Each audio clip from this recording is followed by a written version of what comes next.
welcome to Communication Steroids, the podcast. I'm Tim Gonzo Gordon. And I'm Roger Pike.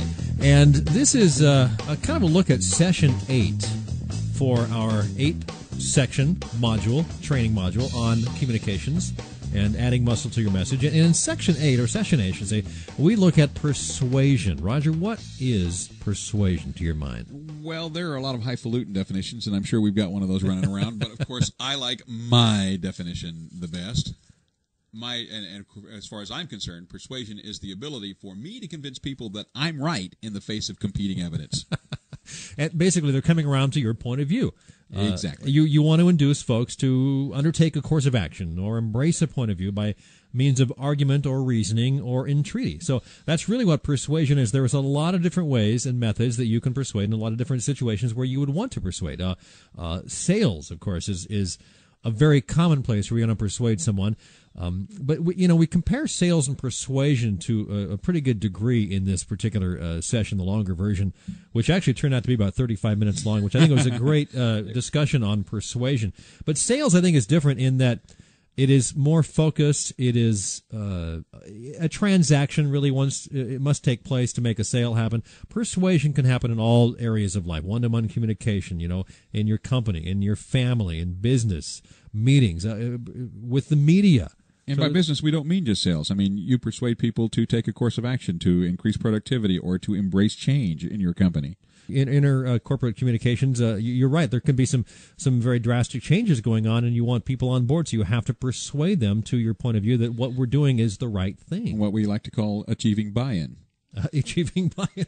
That's persuasion. I like that. I'm going to change your definition and throw that in there instead.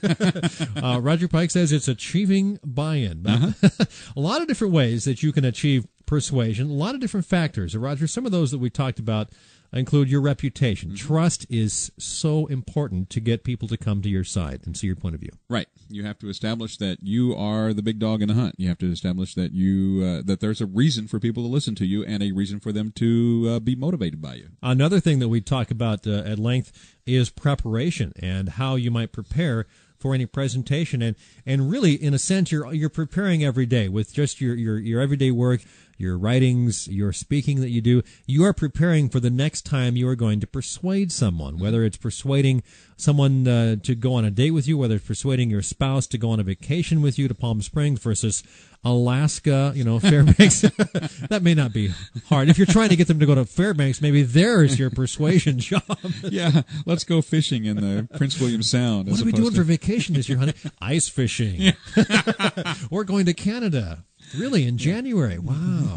Okay, let's hear. Why would I want to do this? Well, see, there you have a job of persuading. And I would say an impossible one.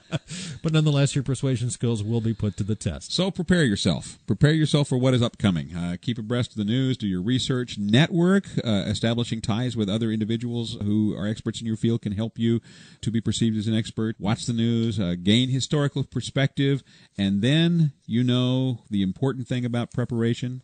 Practice. Over and over. Film yourself. Tape yourself. Listen to it back. You'll catch little things. You'll make mistakes. Everyone makes mistakes. You'll catch those, and the more you throw out, the better you will sound and the more confident you will be. Another thing we talk about to great length, I think, is establishing credentials. Credentials equals credibility. It does. They start with the same 4 letters, and there's a reason for that. You need to get your credentials and credibility. How do you establish your credentials? Well, of course, you need to establish your brand. You need to establish timeliness, establish trust. We talked about that. Be consistent, build rapport. I think is a very, very important part of establishing credibility. And I think also listening. The person that you want to persuade or the group that you want to persuade, listen to their point of view, understand their point of view.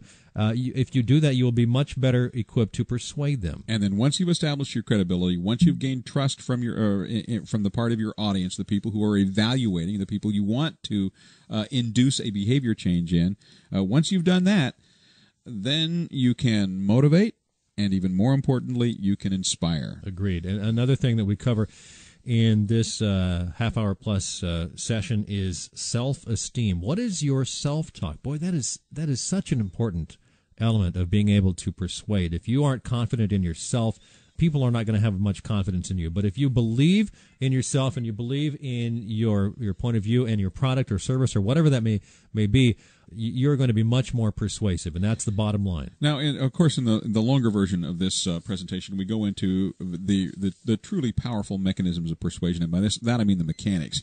We talk about the use of powerful images and icons, the use of emotive language, even loaded language, something called alliteration, the use of metaphor and simile, the inspiring story, and the equally inspiring anecdote. All of those things are tools that you can use to build persuasive power into your presentations. And I think one of the bottom line things about persuasion is if you know how to persuade, that will really be a key to your career success. Persuasion is a key. So learn how to persuade.